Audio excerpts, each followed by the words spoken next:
Hello friends, exam hall के YouTube channel में आप सभी का स्वागत है। सो फ्रेंड, जितने भी विद्यार्थी क्लास 10th में हैं और 2024 में मैथ की तैयारी कर रहे हैं, उन सभी विद्यार्थियों के लिए ये वीडियो काफ़ी इम्पॉर्टेंट है। तो देखिए, सबसे पहले हम लोग बात करने वाले हैं महत्वपूर्ण प्रश्नावली के बारे में। यानी कि ये महत्वपूर्ण प्रश्नावली आपको कौन कौन सा है जो सबसे ज़्यादा महत्वपूर्ण है और उसे आपको पढ़ना पड़ेगा, ठीक है। तो सबसे पहले नंबर पर आप यहाँ पे देख सकते हैं, आपका है प्रश्नावली नंबर पहला ही है वास्तविक संख्याएं। उसमें से कौन कौन सा प्रश्नावली पढ़ना है? तो प्रश्नावली 1B पढ़ना है, प्रश्नावली 1C पढ़ना है। केवल 2 ही प्रश्नावली पढ़ना है, ज़्यादा महत्वपूर्ण के लिए हम बता रहे हैं क्या, ठीक है। और दूसरे नंबर पे बात करें तो यहाँ पर है दो चर वाले रैखिक समीकरण युग्म। ये आपका 3 चैप्टर में दिया गया है, ठीक है, जो कि बहुत ज़्यादा इंपॉर्टेंट है भाई। इस चैप्टर्स में आपको कौन कौन 3C पढ़ना होगा, 3E पढ़ना होगा और 3G पढ़ना होगा, जो कि बहुत बहुत बहुत ज़्यादा इंपॉर्टेंट है, ठीक है। तीसरे नंबर पे बात करते हैं हम, तो यहाँ पर है द्विघात समीकरण यानी क्वाड्रेटिक इक्वेशन है, ठीक है।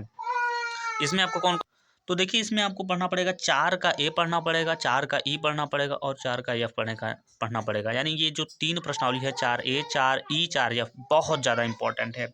अगला जो चैप्टर हमारा अगला प्रश्नावली जो है वो है त्रिभुज नाम का एक चैप्टर है। उसमें से कौन सी प्रश्नावली पढ़ना होगा? तो 6 वाला जी और 6D, ये 6 पार्ट में दिया गया है, ठीक है। और जो अगला हमारा चैप्टर है जिसका नाम है निर्देशांक ज्यामिति, ठीक है, और इसमें आपको पढ़ना पड़ेगा 7A 7B और 7C। ये 3 प्रश्नावली बहुत ज़्यादा महत्वपूर्ण है, इस पार्ट से बोल रहे हैं, ठीक है। यानी जो ये 7 पार्ट में दिया गया है निर्देशांक ज्यामिति, ठीक है। अगला जो हमारा चैप्टर है वो है त्रिकोणमिति का परिचय, ठीक है। त्रिकोणमिति का परिचय में से ज़्यादा तो क्वेश्चन आपको ज़्यादा देखने को नहीं मिलता है। फिलहाल आपको पढ़ना होगा 8A पढ़ लीजिएगा, 8B और 8D पढ़ लीजिएगा, ठीक है। इसमें से बहुत कम ही क्वेश्चन आते हैं आपके बोर्ड एग्जाम में, ठीक है। तो चलिए समझते हैं अगले वाले चैप्टर को। अगला जो हमारा चैप्टर है वो है त्रिकोणमिति के कुछ अनुप्रयोग। ये भाई ये प्रश्नावली खतरनाक प्रश्नावली है, आप ये बोल सकते हो। इस प्रश्नावली से अच्छे खासे नंबर आते हैं। तो इसमें 2 प्रश्नावली है, 9 और 9B, ठीक है, यानी 9A 9B। और इससे एक क्वेश्चन 6 नंबर का अच्छा खासा क्वेश्चन एक को कंफर्म रहता है कि आएगा ही आएगा। तो इस चैप्टर को आप लोग पढ़ना मत भूलिएगा, ठीक है। अगला जो चैप्टर है वो हमारा 10 पार्ट में दिया गया है जिसका नाम है वृत्त, ठीक है, सर्कल भी बोलते हैं इसको इंग्लिश में। और इसमें आपको 10A और 10C पढ़ना होगा। 2 प्रश्नावली बहुत ज़्यादा इंपॉर्टेंट है। अगला जो हमारा चैप्टर है भाई, अगला जो हमारा चैप्टर है वो है क्या, पृष्ठीय क्षेत्रफल और आयतन। और इस ये हमारा 13 पार्ट में दिया गया है। तो 13 में से कौन 13A पढ़ना होगा, 13B पढ़ना होगा और 13D। इस चैप्टर से भी आपका जो है 6 नंबर का भाई ये क्वेश्चन आता है। और एक क्वेश्चन मैंने यहाँ पर नहीं बताया आपको, लेकिन ये जो आप यहाँ पर 3 पार्ट में देख रहे हैं ना, इस पार्ट से भी एक क्वेश्चन आपको 6 नंबर का आता है। यानी टोटल नंबर जो 6-6 नंबर वाले होते हैं वो 3 क्वेश्चन पूछे जाते हैं। एक आपका 3 पार्ट से पूछा जाएगा, ये 100% भाई पूछा ही जाएगा, ये आप लिख के ले लो, ठीक है।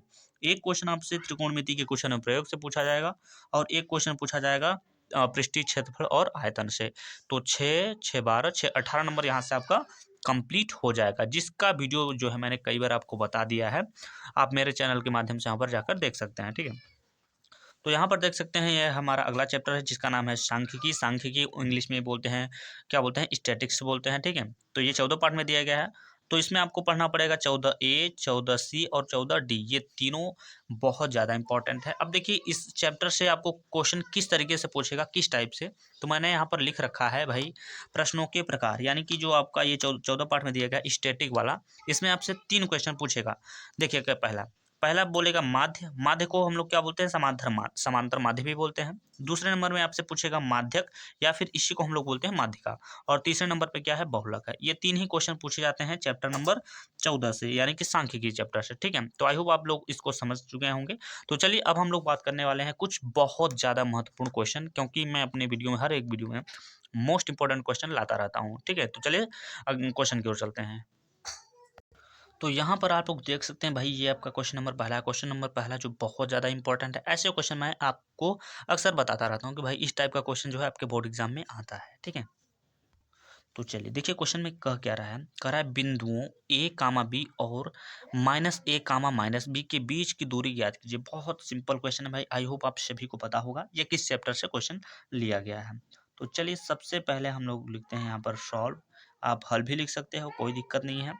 अब इतना लिखने के बाद अब देखिए क्या करना होगा। इसमें जो ये A, B और माइनस में A, B ये जो दिया गया है, ये आपकी x1 की वैल्यू हो गया, ठीक है। किसकी वैल्यू हो गया, ये x1 की हो जाएगा और ये y1 की हो जाएगा। और ये हो जाएगा आपका x2 की हो जाएगा और ये हो जाएगा आपकी y2 की वैल्यू हो गया। तो इतना हो गया। हमसे कह रहा है बीच की दूरी ज्ञात करिए। तो बीच की दूरी का मतलब आपसे पूछ क्या रहा है, डिस्टेंस पूछ रहा है, यानी ठीक है दो बिंदु। तो डिस्टेंस को हम डी से दर्शा सकते हैं। तो डी बराबर आपका एक बहुत अच्छा फार्मूला होता है, आई होप आप सभी को पता होगा। तो क्या होता है, x2 माइनस में होता है क्या, x1 का में होता है होल स्क्वायर, ठीक है। उसके बाद क्या होता है, तो y2 माइनस में y1 का होता है होल स्क्वायर होता है। ये होता है इसका फार्मूला, बहुत इंपॉर्टेंट है भाई। तो अब हम करने क्या वाले हैं, अब इसी फार्मूले पे जो है इस वैल्यू को हम बैठाने वाले हैं। तो सबसे पहले आप लिखा है x2 और x2 की वैल्यू हमारा कितना है, माइनस में a है, तो माइनस में a लिखेंगे। फार्मूले में माइनस माइनस है तो यहाँ माइनस लिख देते हैं। उसके बाद क्या लिखा है x1, x1 की वैल्यू है क्या a है, तो यहाँ पर a लिखेंगे, उसके बाद लगा देंगे होल स्क्वायर। प्लस में हो जाएगा यहाँ पर y2, y2 की वैल्यू यहाँ पर क्या दिया है, माइनस में y दिया गया, उसके बाद फार्मूले का माइनस लगा दीजिए। y1 की वैल्यू कितना दिया है, तो b दिया गया है, तो यहाँ पर b लिख दीजिए।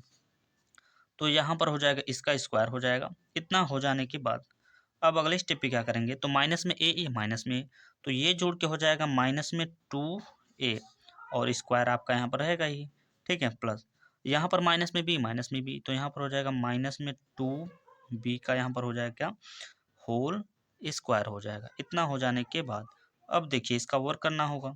तो दो कवर करेंगे तो दो कवर का 4 और एक कवर करेंगे तो ए पे स्क्वायर हो जाएगा। प्लस यहाँ पर भी दो कवर करेंगे तो 4 हो जाएगा और यहाँ पर क्या हो जाएगा, तो बी स्क्वायर हो जाएगा, ठीक है। अब इन दोनों में हमें दो 4 कॉमन दिखाई दे रहा है दोनों में, तो 4 हम बाहर निकालेंगे यहाँ पर। तो हमारा यहाँ पर कोष्टक में बचेगा ए स्क्वायर, ठीक है, और प्लस में यहाँ पर बचेगा क्या, बी स्क्वायर। कोष्टक बंद कर दीजिए। अब देखिए रूट में 4 है तो ये कितने का वर्ग है भाई, 4। तो 4 दो का वर्ग होता है, तो 4 को हम बाहर भी निकाल सकते हैं। तो रूट में आपका क्या रह जाएगा, तो रूट में यहाँ पर ए स्क्वायर और प्लस में बी स्क्वायर रह जाएगा। तो इस तरीके से ये हो गया आपके क्वेश्चन का करेक्ट आंसर, ठीक है। आई होप आप सभी लोगों को ये क्वेश्चन समझ में आ गया होगा। तो चलिए समझते हैं क्वेश्चन नंबर दूसरे को, ठीक है। तो यहाँ पर आप लोग देख सकते हो भाई, ये आपका है क्वेश्चन नंबर दूसरा। क्वेश्चन नंबर दूसरा भी बहुत बहुत बहुत ज़्यादा इंपॉर्टेंट है भाई। ये आपको 2 नंबर में देखने को मिलेगा। क्वेश्चन काफ़ी इंपॉर्टेंट है भाई, ठीक है। क्या है, काफ़ी इंपॉर्टेंट क्वेश्चन है। तो सबसे पहले यहाँ पर आप लोग लिख लीजिए हल या सॉल्व, जो भी आप लिखना चाहें लिख सकते हैं। तो लिखने के बाद अब देखिए क्या करिए, इसमें हमें कुछ वैल्यू दिया गया है, जैसे कि यहाँ पर दिया गया है। आप क्वेश्चन को आराम से पढ़ सकते हैं। कह रहा है उस बिंदु की निर्देशांक ज्ञात कीजिए जो बिंदुओं 2, -3 और अगले कोष्टक में दिया गया -4, 6, ठीक है, के बीच की दूरी को 1:2 के अनुपात में अंतः विभाजित करता है। क्या है बोल रहा है, अंतः विभाजित करता है। एक अंतः विभाजित बोलता है, एक इसी टाइप का सवाल होता है वो बाह्य विभाजन के लिए बोलता है। तो क्वेश्चन को अच्छे से समझ लीजिएगा। तो जो पहले हमारे बिंदु दिया गया है कि क्या दिया गया है, 2 और कामा में दिया गया है -3, ये पहला बिंदु है। दूसरा जो बिंदु दिया गया है -4 और कामा में क्या दिया गया है, तो 6 दिया गया है भाई, ये बिंदु दिया गया है। उसके बाद अनुपात में दिया गया 1:2 दिया गया है, ठीक है। ये आपका है x1, ये आपका है y1, ठीक है। और इस तरीके से ये हो जाएगा x2 और ये हो जाएगा y2, और जो अनुपात में दिया होता है ये हो जाएगा m1 और ये हो जाएगा आपका m2, यानी m1 की वैल्यू हो जाएगा 1 और इस तरीके से m2 की वैल्यू क्या हो जाएगा, तो 2 हो जाएगा, ठीक है। तो देखिए इसका बहुत सिंपल सा एक फार्मूला होता है, आई होप आप सभी को पता होगा क्या होता है फार्मूला। तो x बराबर में फार्मूला होता है, क्या होता है, तो m1, ठीक है, m1 x2। देखिए जब आपसे कहेगा अंतः विभाजित कीजिए तो फार्मूला को लगाइएगा प्लस में, ठीक है। उसके बाद यहाँ पर हो जाएगा m2 x1 हो जाएगा, बटे में क्या हो जाएगा, तो m1 और प्लस में क्या हो जाता है, m2 हो जाता है भाई। तो यहाँ पर x को ज्यों का त्यों निकालिए, मतलब x को ज्यों का त्यों लिखना है हमें, ठीक है। तो m1 की वैल्यू आप देख सकते हो कितना निकाले हैं अभी, यहाँ पर है 1 है, 1 रख दीजिए, दो संख्या के बीच में गुणा। x2 है, x2 की वैल्यू कितना है यहाँ पर, x2 की वैल्यू -4 है, तो -4 रख दीजिए। प्लस प्लस में है m2 की वैल्यू कितना है, 2 है, तो 2 रखिए, इंटू x1 की वैल्यू कितना है, 2 है, तो 2 रख दीजिए यहाँ पर भाई।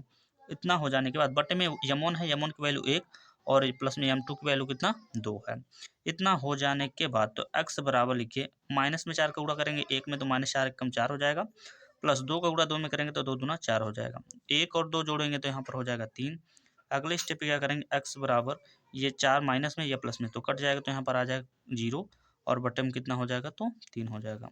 तो फिर x बराबर 3 से भाग 0 में देंगे तो यहाँ पर x की वैल्यू कितना आ गया, 0 आ गया।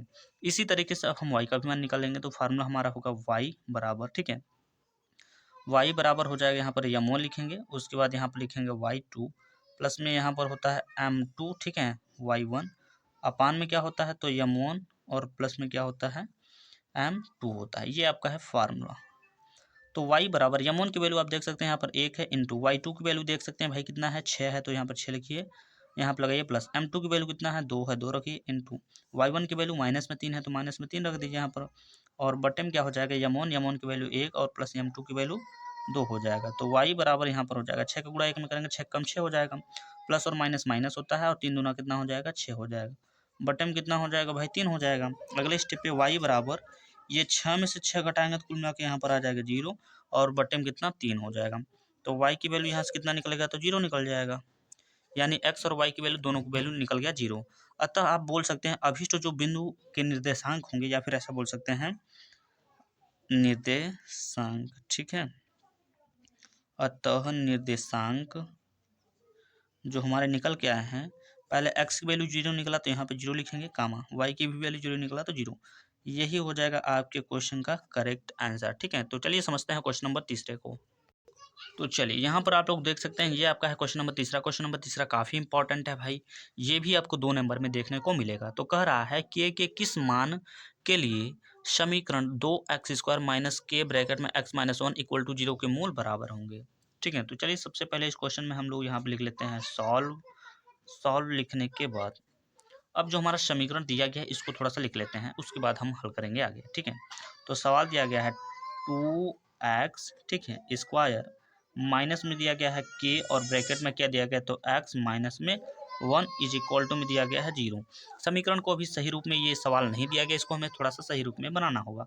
तो हम लिखेंगे यहाँ पर 2x स्क्वायर माइनस के का गुणा x में करेंगे तो यहाँ पर हो जाएगा के x plus minus sorry minus यहाँ भी प्लस हो जाएगा, के का गुणा एक में करेंगे तो के हो जाएगा, इक्वल टू में 0 हो जाएगा। इतना हो जाने के बाद अब आपको लिखना होगा, क्या लिखना होगा तो ax स्क्वायर प्लस में यहाँ पर लिखना होगा bx और प्लस में c इक्वल टू में 0, ठीक है, से तुलना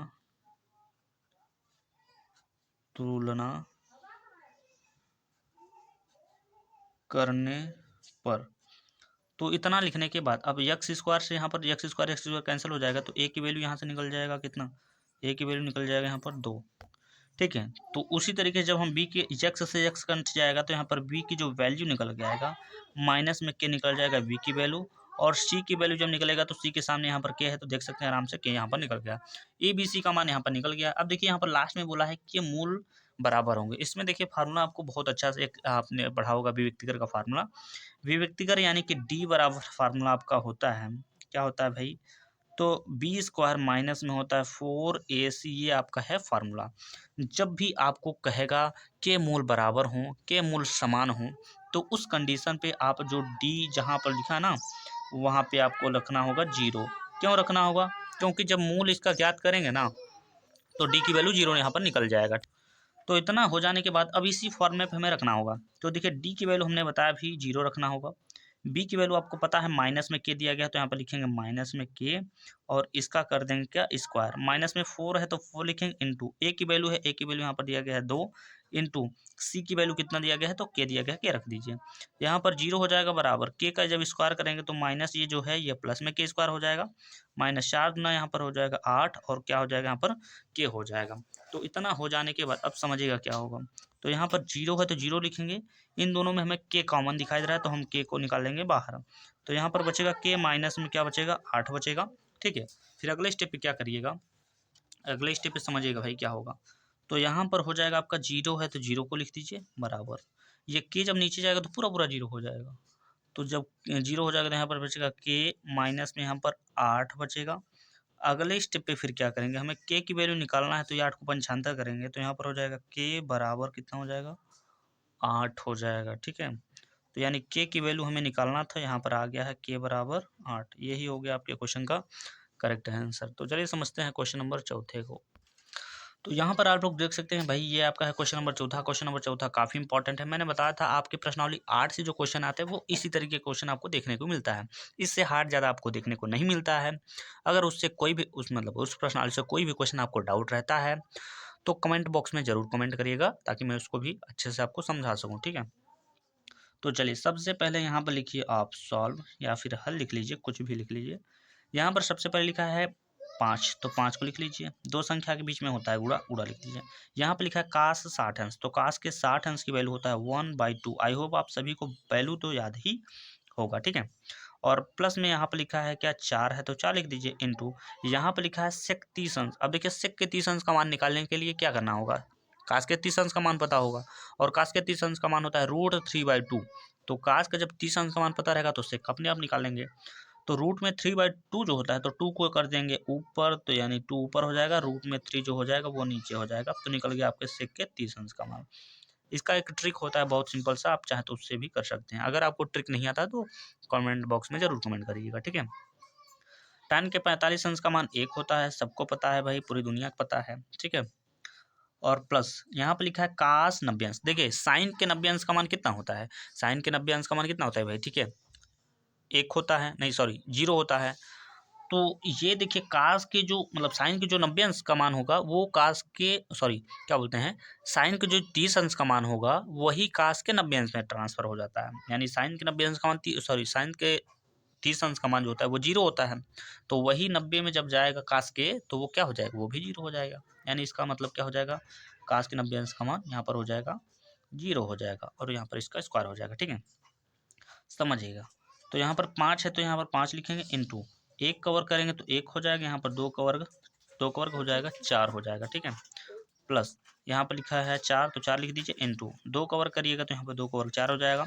नीचे 3 है तो नीचे के 3 का 3 ही, अब देखिए यहाँ पर 3 क्यों हुआ, क्योंकि रूट से स्क्वायर कैंसिल हो जाता है ना, तो यहाँ पर केवल 3 बचेगा। 1 का वर्ग 1 होता है, 0 यहाँ से खत्म कर देंगे, क्योंकि 0 का वर्ग भी करेंगे तो जोड़े घटाएंगे तो वो मिला के अलग ही हो जाएगा, उसका कुछ नहीं मतलब निकलेगा यहाँ से, ठीक है।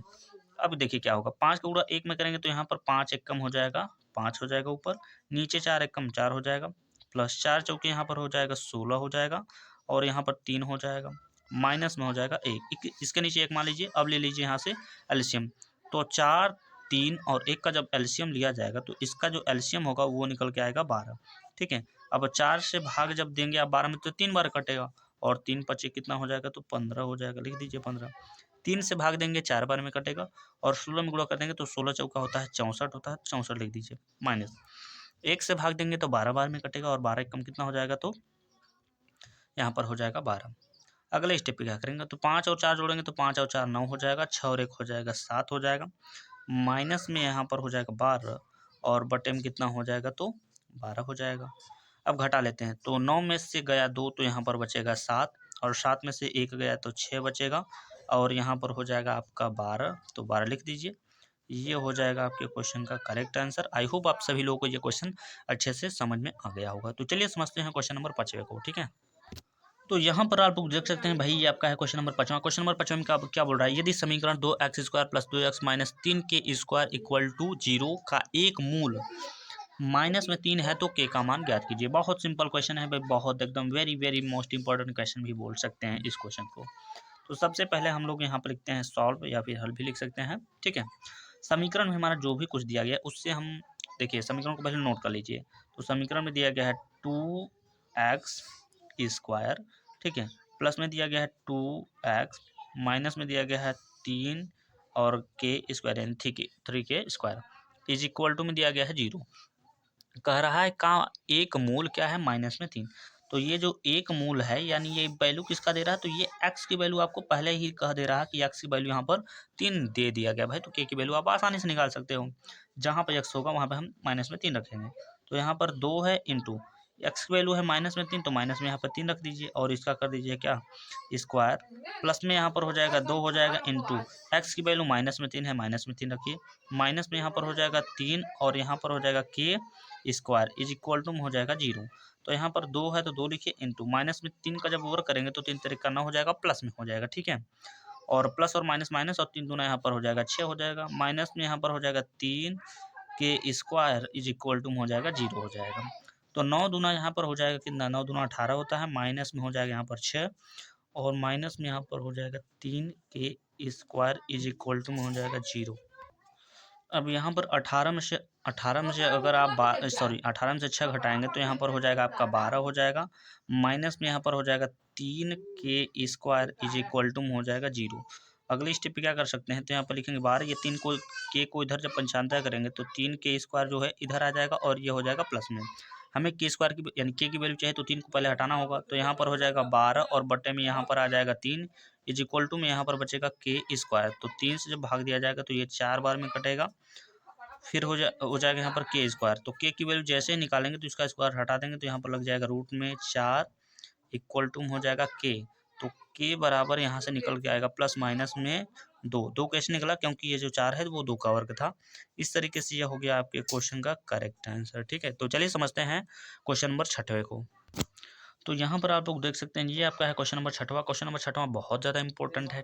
ठीक है, तो देखिए क्वेश्चन में कह रहा है 2 क्रमागत धनात्मक पूर्णांक ज्ञात कीजिए जिनके वर्गों का योगफल योग क्या है 365 है। ठीक है, तो सबसे पहले क्या करना होगा, सबसे पहले आपको लिखना होगा हल या सॉल्व, जो भी कुछ लिख सकते हैं। अब कह रहा है दो क्रमागत धनात्मक पूर्णांक। ठीक है, तो यहाँ पर आपको मानना पड़ेगा, माना, ठीक है,